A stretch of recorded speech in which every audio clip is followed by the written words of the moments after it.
Hello everyone, good morning. Welcome to our class third.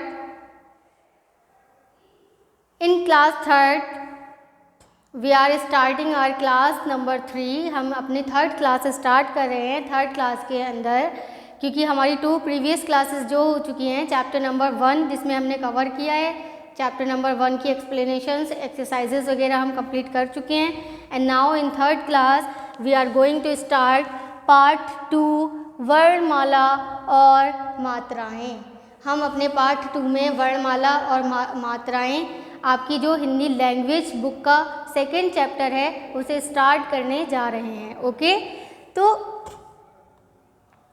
वर्णमाला और मात्राएं तो दोनों को एक एक करके समझते हैं. सबसे पहले हम वर्णमाला को लेते हैं, ठीक है ना. तो वर्णमाला जो है यह हमने पहले से ही राइट की हुई है, ठीक है.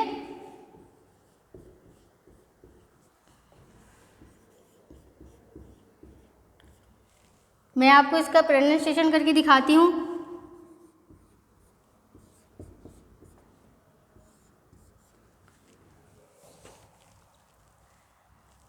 अ से ज्ञ. ओके, यहाँ राइट किया हुआ है. अ ई उ ऋ ए ओ औ अं अह क ख ग घ उआ. या हम इसको अह भी बोलते हैं, अंग भी बोलते हैं. च छ ज झ इया ट ठ ड ढ ळ.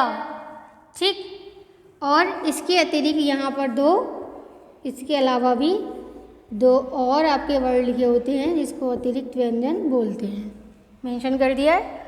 त थ द ध न प फ ब भ म य र ल व श श स ह अक्ष त्र ज्ञ स्र.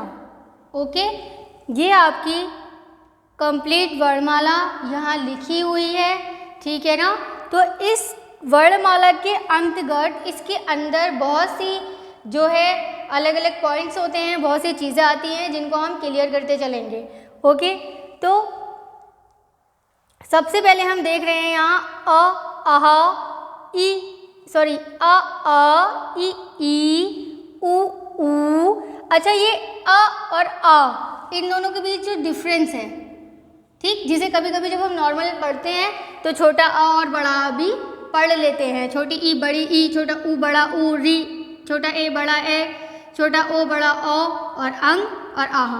ठीक है, तो जब कभी कभी हम नॉर्मल लैंग्वेज में पढ़ते हैं या कभी हम खुद से या क्लास में भी कभी ऐसा पढ़ लेते हैं तो छोटा और बड़ा करके इसे पढ़ लेते हैं. ठीक है, यहाँ हम इसे आ और आ पढ़ रहे हैं. क्यों? क्योंकि इसके बीच में जो डिफरेंस है, क्यों ऐसा है वो पता चल जाए.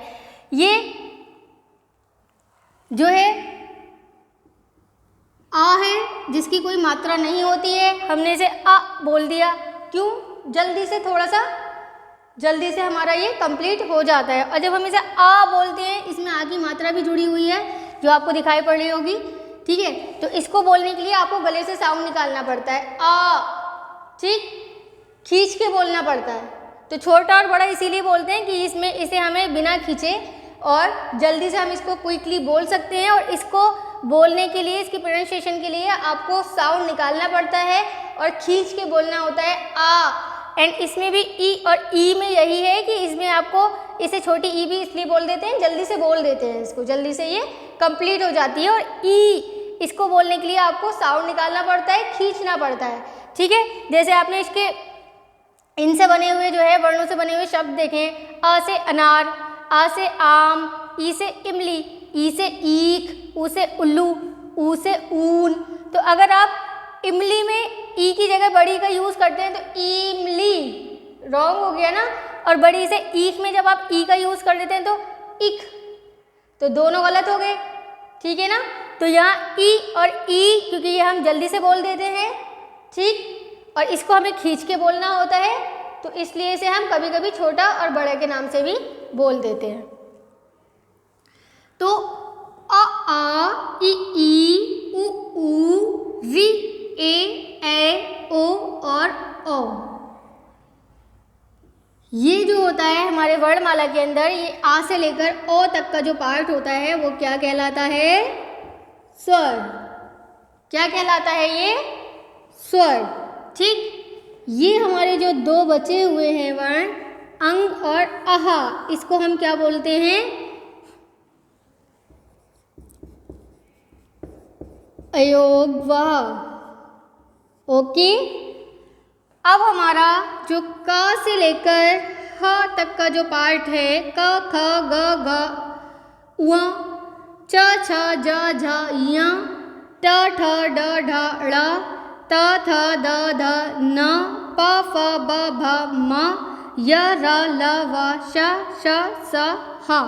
जो का से लेकर हमारा हा तक का पार्ट है ये क्या कहलाता है? व्यंजन। क्या कहलाता है ये? व्यंजन। ठीक, जो इसके बाद के हमारे चार वर्ण बचे हुए हैं श से इसलिए बोलते हैं, इसमें क और स मिला हुआ होता है जो उसे श बना देता है। ठीक है, क्ष बना देता है। त्र, ज्ञ और स्त्र ये हमारे कहलाते हैं संयुक्त व्यंजन। क्या कहलाते हैं ये? संयुक्त व्यंजन। जो हमने बाकी दो यहाँ लिखे हुए थे इसको हमने क्या किया हुआ है? विकसित करके दोबारा से लिखा हुआ है। आपने यहाँ ट ठ ड, ड के नीचे आपने यहाँ बिंदी लगा दी है तो ये क्या बन गया है? अड़ा। एंड यहाँ ढा के नीचे आपने बिंदी लगा दी है तो ये क्या बन गया है? वो क्या बन गया है? ढा। ठीक, अड़ा। तो इसको हम क्या बोलते हैं? अतिरिक्त व्यंजन। अंडरस्टूड? ये सारे जो है, ये सारे जो पार्ट हैं अलग अलग किसको क्या बोलते हैं? ये हमारे वर्णमाला से ही निकले हैं। स्वर, व्यंजन, संयुक्त व्यंजन, अतिरिक्त व्यंजन, अयोगवाह। ये किससे पार्ट बने हैं? वर्णमाला से। ये हमारी पूरी कंप्लीट वर्णमाला दे रखी है और इसके जब हमने पार्ट किए हैं तो इसमें से हमें ये सारे पॉइंट्स क्लियर हो गए। Okay, understood? तो जो ये सब चीज़ें तो क्लियर हो गई ना आपको? ठीक, अब हम इसकी काउंटिंग अभी लिखते हैं। इससे पहले वर्णमाला क्लियर हो गई है हमारी, हम क्या लिखते हैं? लिख करके हमें अच्छे से अंडरस्टूड हो जाएगा। इसकी हम संख्या लिख लेते हैं। स्वर, व्यंजन,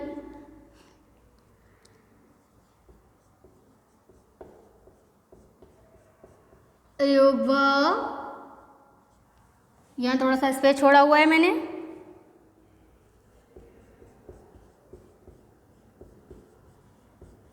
अतिरिक्त व्यंजन।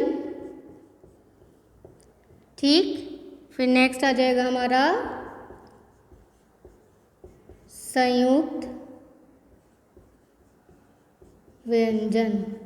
ठीक है, तो यहाँ स्वर कितने होते हैं? काउंट कीजिए।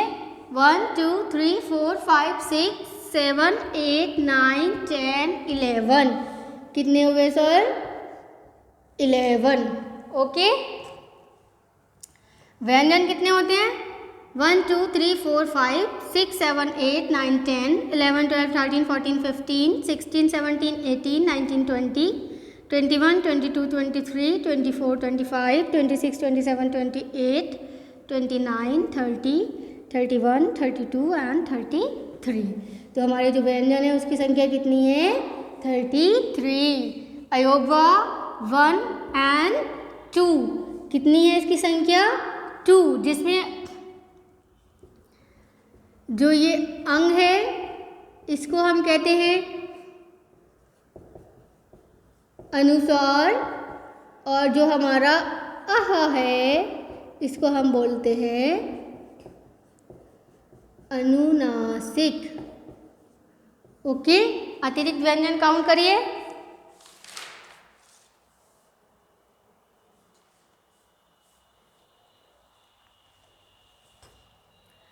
1 and 2 एंड संयुक्त व्यंजन 1 2 3 4। ठीक है, ये हो गया आपका क्लियर। अब आ जाते हैं वर्ण। वर्ण क्या है?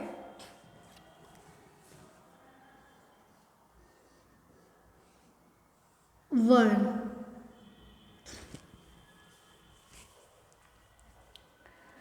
जब हम बोलते हैं, ठीक है, हम बोलेंगे तो बोलते टाइम हमारे मुंह से कुछ आवाज़ें निकलती हैं।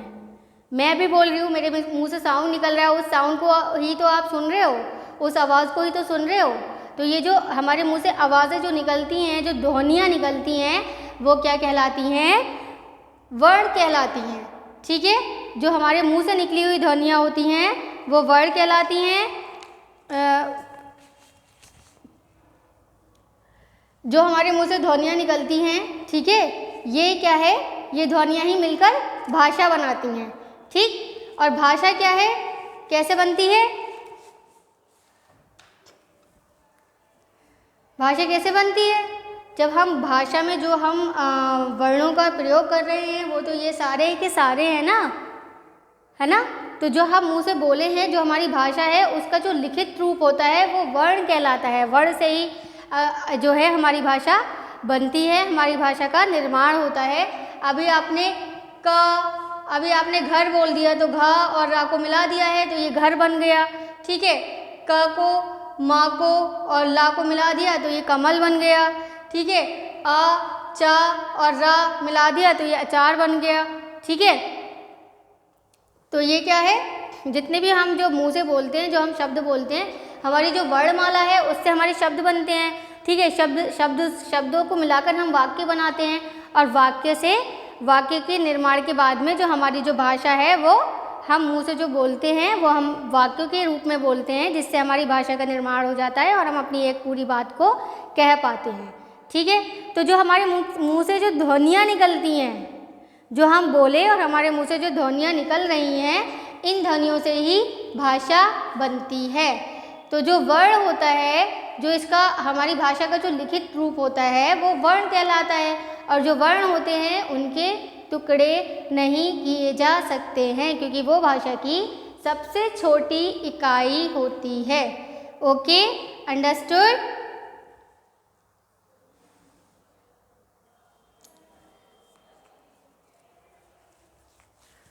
चलिए इसको स्टार्ट करते हैं।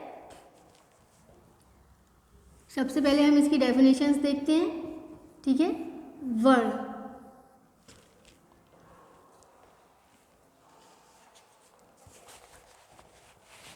वर्ण क्या होती है?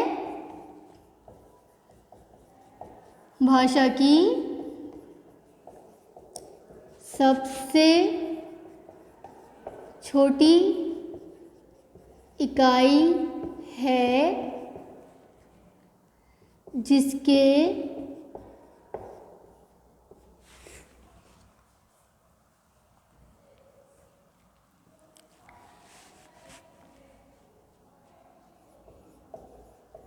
टुकड़े नहीं किए जा सकते। ओके, एंड नाउ नेक्स्ट है हमारा वर्णमाला। तो वर्णमाला क्या है? वर्णमाला क्या है? अभी आपको बताया हुआ है, बताइए।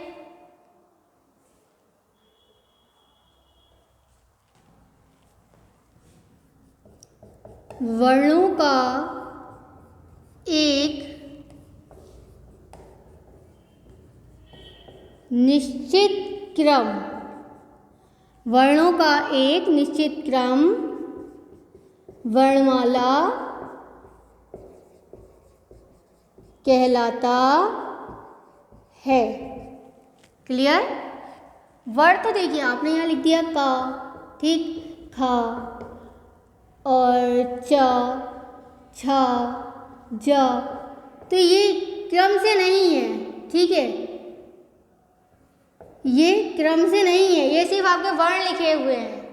ठीक, लेकिन जब आप वर्णों को एक निश्चित क्रम में लिखेंगे कि किसके बाद में कौन सा वर्ण आएगा, जो कि आप यहाँ देख सकते हैं। का के बाद खा, ग, घ, चा, छा, जा, झा, टा, ठा, डा, डा, ता, था, दा, धा, ना, पा, फा, बा, बा, सब एक क्रम के साथ लगे हुए हैं कि यहाँ का के बाद खा ही आता है, तो हमने खा ही लिखा हुआ है। तो जब हम वर्णों को जो हमने रैंडमली लिख दिए वर्ण, ठीक है, ये तो वर्ण है, और जब हमने इसको क्रम से लगा दिया है, जब हमने इसको क्रम से लगा दिया है, क्रम के साथ में लगा दिया है, तो ये क्या बन गई है? वर्णमाला। तो वर्णों का जो एक व्यवस्थित क्रम होता है, एक निश्चित क्रम होता है, वो क्या कहलाता है? वर्णमाला। नेक्स्ट हमारा आ जाएगा स्वर। स्वर क्या होता है बताएं?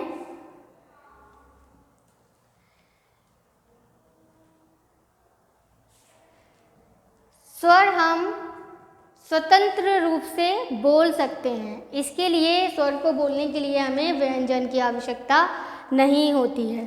ठीक है, इसको हम स्वतंत्र रूप से भी बोल सकते हैं। समझ आ रहा है ना?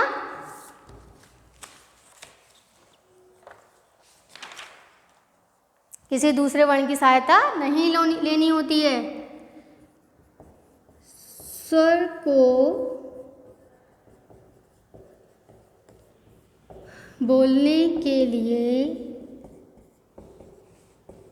किसी दूसरे वर्ण की सहायता की आवश्यकता नहीं होती है। ओके, व्यंजन। अब जो देखिए हमारे जो स्वर होते हैं वो हम बिना व्यंजन की सहायता से बोल सकते हैं। ठीक है, इसको बोलने के लिए आपको व्यंजन की ज़रूरत नहीं है, ना किसी दूसरे वर्ण की ज़रूरत है। लेकिन जब आप व्यंजन बोलेंगे, व्यंजन का प्रयोग करेंगे, तो उसको आप बिना स्वर की सहायता से नहीं बोल सकते। जब आपको व्यंजन का प्रयोग करना होगा तो उसके साथ में स्वर भी लगा होगा। इसको आप अकेले नहीं बोल सकते, लेकिन जब आप स्वर का प्रयोग कर रहे हैं तो आप इसको कर सकते हैं बिना किसी वर्ण की सहायता के, बिना किसी व्यंजन की सहायता के। ठीक है, तो जब हम व्यंजन का प्रयोग करेंगे तो हमें स्वर की आवश्यकता होती है।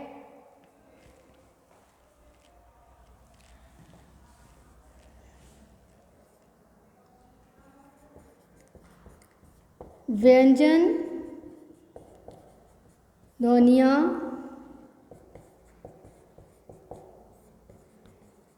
स्वर की सहायता से नहीं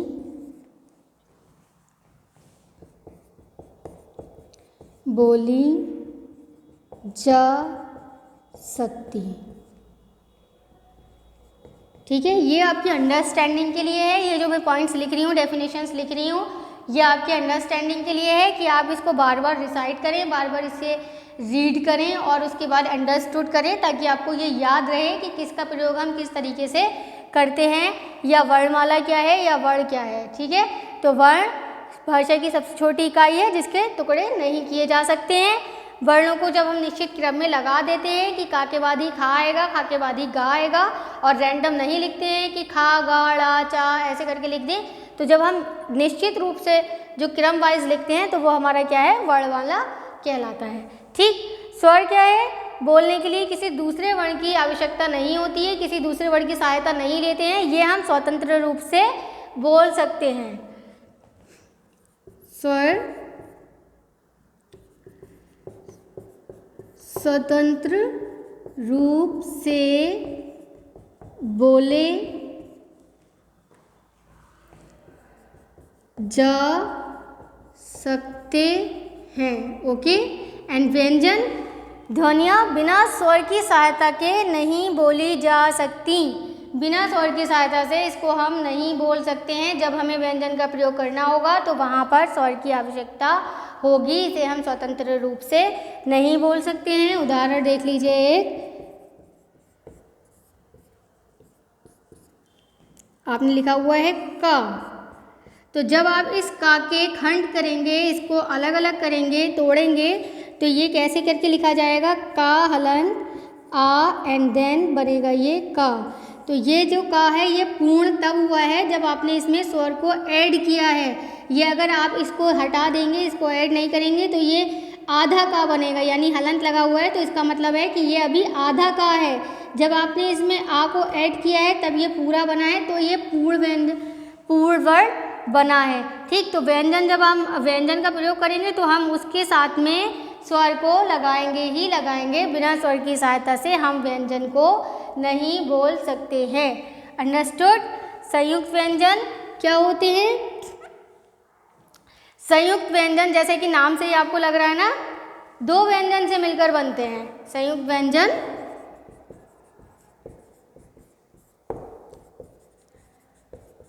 संयुक्त व्यंजन दो वर्णों से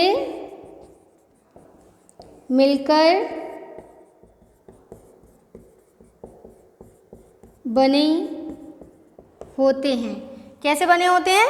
दो वर्णों से मिलकर बने होते हैं। जैसे कौन कौन से हमारे संयुक्त व्यंजन है? देखिए यहाँ पर श, यहाँ लिखते हैं श, ठीक, त्र, ज्ञ एंड नेक्स्ट श।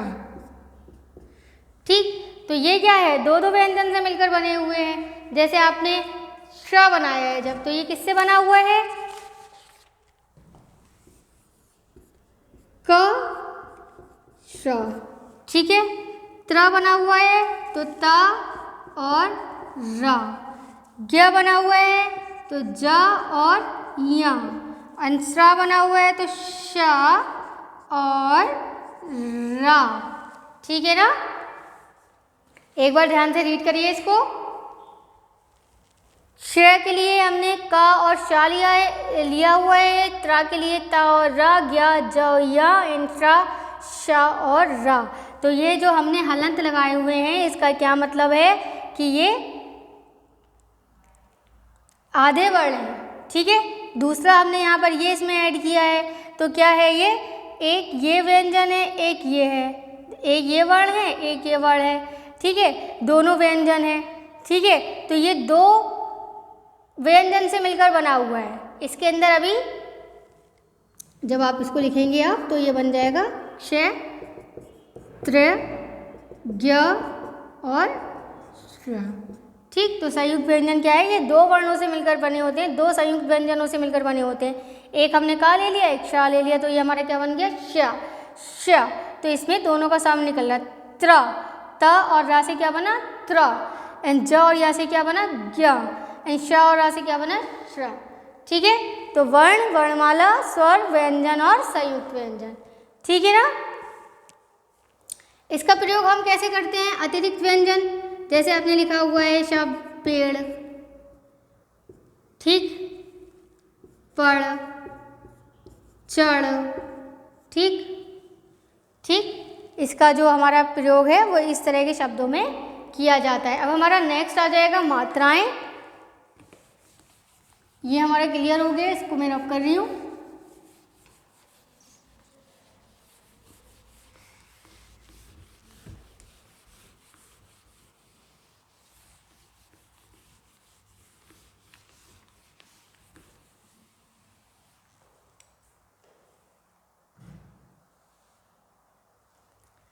जब हम मात्राएं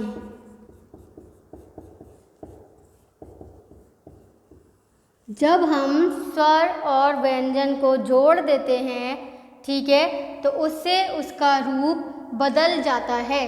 क्या हो जाता है? उससे उसका रूप बदल जाता है, जो कि मात्रा कहलाता है।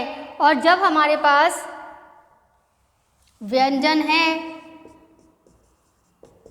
ठीक है, तो जब हम मात्राएं लगाएंगे, मात्राएं लगाने के बाद हम नए नए शब्द बनाएंगे और शब्द बनाने के बाद उसका प्रयोग वाक्यों में करेंगे, तब हमारा क्या है, वो क्या रूप ले लेगा? जो हम मुंह से बोलेंगे, जो ध्वनियाँ हमारी मुंह से निकलेंगी, जो भाषा बनेगी, तो वो इन सब की सहायता से ही बनेगी।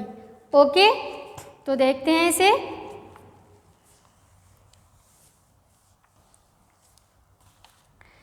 पहले तो हम मात्राएं देखते हैं, ठीक। आ ई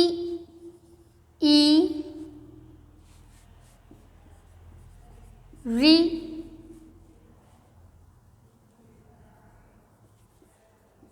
उ री ए ए, ओके। ओ और लास्ट वन ओ। तो आ की हमारी कोई मात्रा नहीं होती है, ठीक। आ की मात्रा ये होती है, ई ये मात्रा होती है, ई ये इधर साइड से जब हमारी लगी होगी तो वो क्या हो जाएगा, खींचने वाले स्वर में इसकी हमारी जो मात्रा है, जो उसकी साउंड निकलेगा वो खींचने वाला निकलेगा, ई, ठीक। उ इधर साइड से, ऊ इधर साइड से, ठीक। री का हम ये आधा रा के रूप में लगाते हैं। ए एक और ए दो। ओ जो हमारी आगे मात्रा है उसमें हमने ऊपर मात्रा लगाई है, ओ और ओ।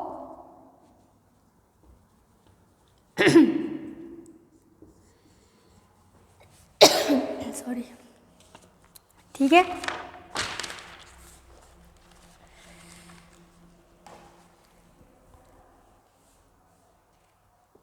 शब्द बनाते हैं इससे, जैसे इसकी कोई मात्रा नहीं है तो ये हमने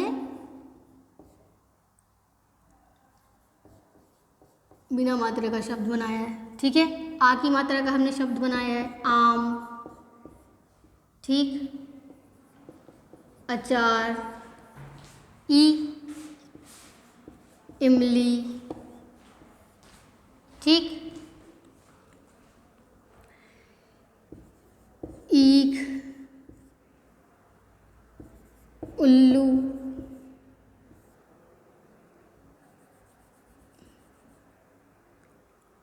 ऊ की मात्रा का सुन,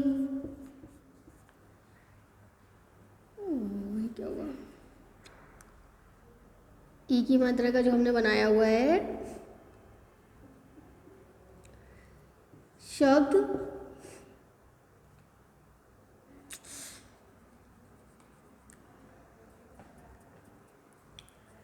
दिन, ठीक। ई की मात्रा का आप बनाएंगे तो यहाँ आ जाएगा हमारा इमली। ऊ की मात्रा सुन, ऊ की मात्रा घूम,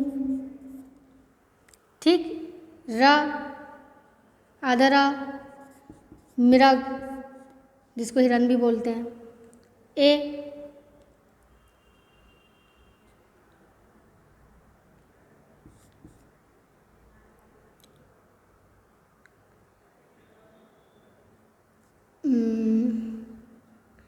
ए की मात्रा का शब्द बनाएंगे हम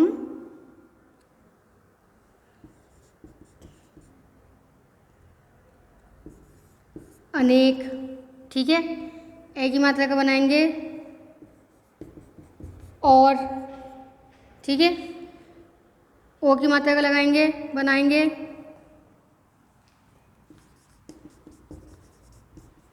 ओखली, औ की मात्रा का बना देंगे औरत, ठीक है।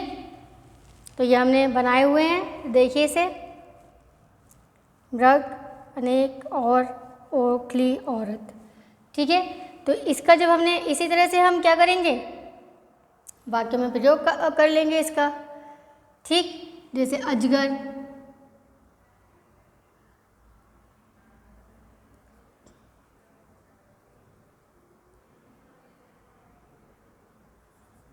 देखा, ठीक। आम खाया, दिन निकल आया, इमली खट्टी है, बात सुन, बाहर घूम, मृग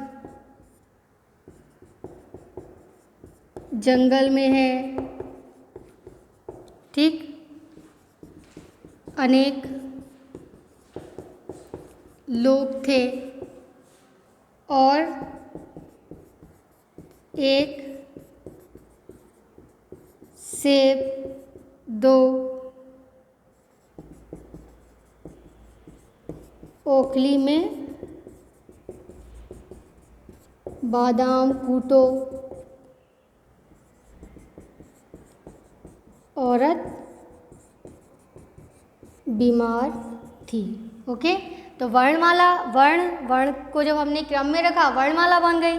ठीक है, मात्राएं जो हमारे स्वर हैं उनकी मात्राएं जब हमने व्यंजनों पर लगाई हैं तो उसके बाद में वो हमारे शब्द बन गए। शब्द के साथ में हमने उसके वाक्य बना लिए, और जब हम वाक्यों का ही वाक्यों को ही जब हम मिला करके बोलते हैं, स्टैंजा के रूप में जब हम उसका प्रयोग करते हैं, तो वो हमारी क्या है, भाषा के रूप में हमारे मुंह से एक साथ निकलते हैं, तो वो हमारी भाषा बन जाती है। ठीक है, इतने पॉइंट्स आपको याद रखने हैं। ठीक, मात्राओं को लर्न कीजिए, किस वर्ण की किस स्वर की कौन सी मात्रा होती है, किस तरह से इसका प्रयोग करना होता है, किस तरह हम वाक्यों में प्रयोग करेंगे। तो इसकी जो एक्सरसाइजेज हैं वो हम अपनी नेक्स्ट क्लास में स्टार्ट करेंगे। ठीक है, enjoy your class, thank you.